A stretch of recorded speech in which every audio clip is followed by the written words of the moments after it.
Selamat datang ke channel ini. Jangan lupa tekan butang subscribe dan aktifkan lonceng agar Anda tidak ketinggalan dengan isu-isu semasa dan tinggalkan pendapat Anda di ruang komen. Perdana Menteri yang juga Menteri Keuangan Anwar Ibrahim membentangkan belanjawan 2023 di Dewan Rakyat hari ini. Ia merupakan belanjawan pertama dibentangkan di bawah Kerajaan Perpaduan Pimpinan Anwar Ibrahim dengan temanya Membangun Malaysia Madani. Sebelum ini, bajet 2023 yang disediakan Kerajaan Pimpinan bekas Perdana Menteri Ismail Sabri Yaakob tidak sempat dibahas dan diluluskan sebelum terbubarnya Parlimen pada 10 Oktober tahun lalu. Berikut adalah perkara penting dalam ucapan belanjawan 2023 yang dibentangkan Anwar.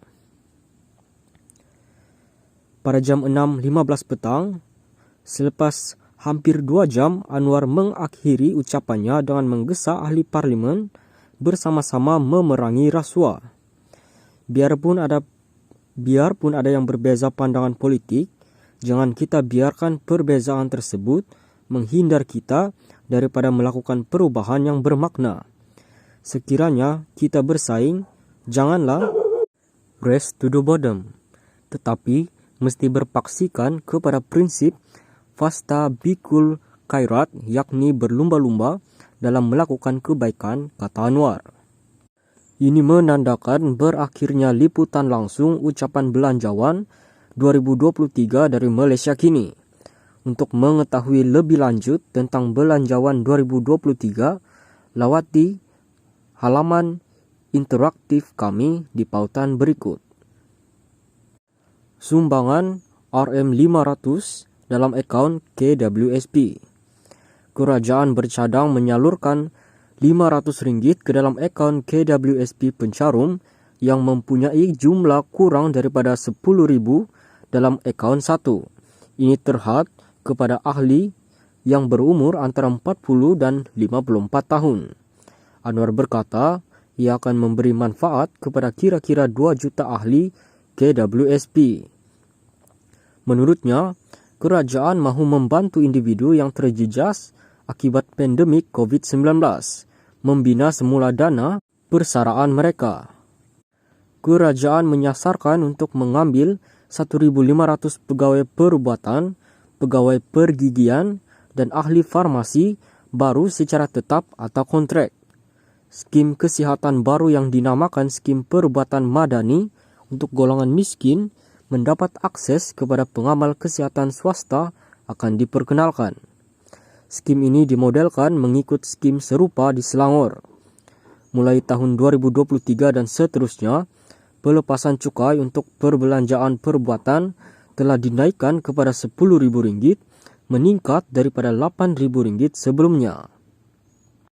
Anwar turut mengumumkan bantuan Aidilfitri berjumlah RM700 untuk semua penjawat awam grade 56 dan ke bawah termasuk pekerja kontrak.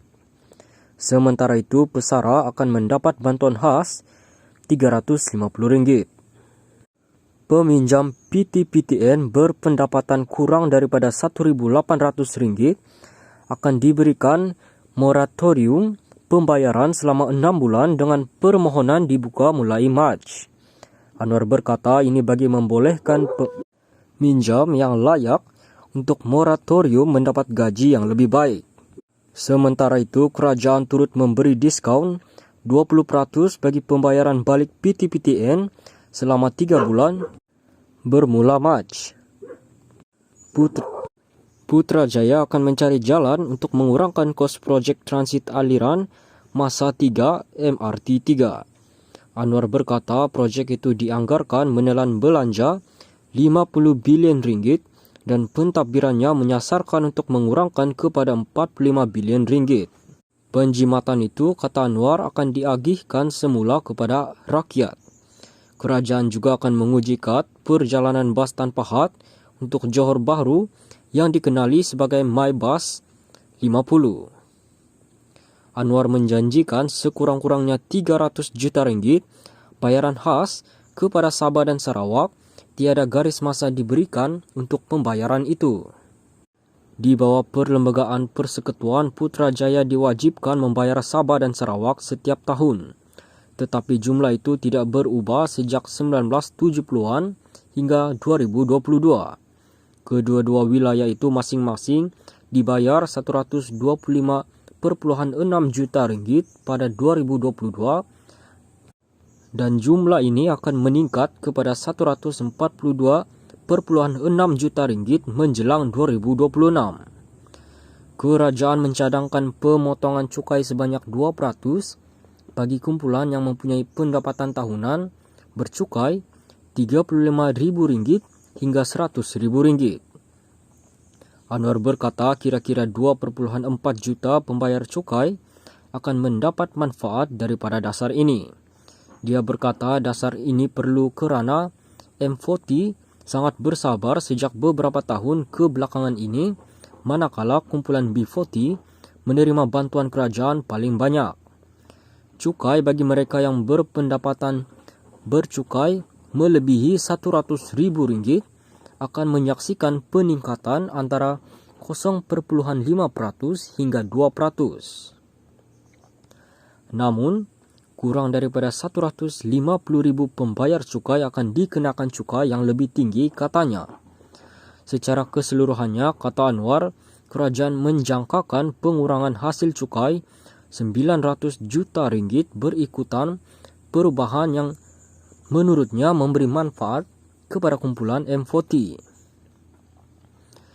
Menteri Kewangan berkata kerajaan bersetuju menambah pendapatan boleh guna M40 melalui pengurangan kadar cukai berpendapatan individu. Bermula 2023, kadar cukai pendapatan individu per Mastautin dikurangkan sebanyak 2% melibatkan banjaran lebih RM35,000 hingga RM100,000. Pengurangan ini katanya dijangka dapat memberikan kira-kira 2,4 juta pembayar cukai dengan lebihan pendapatan boleh guna sehingga RM1,300